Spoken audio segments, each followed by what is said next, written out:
Учебная тревога объявлена с целью выполнения практической артиллерийской стрельбы. Стрельба по воздушной цели с выполнением боя 60.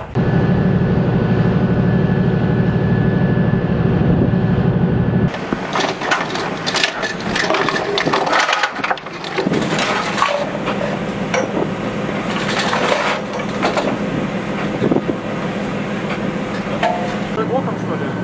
Какая разница, в сторону? Давай, Его тоже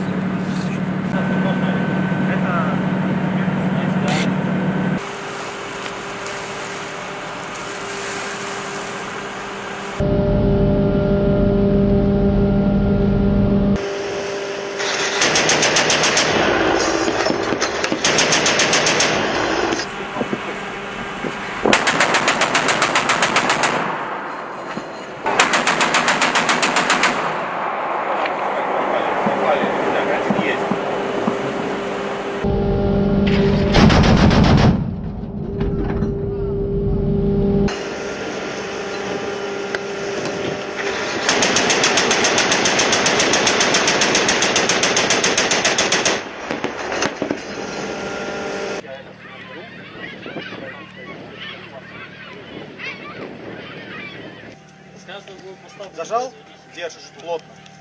Отжимаешь уши.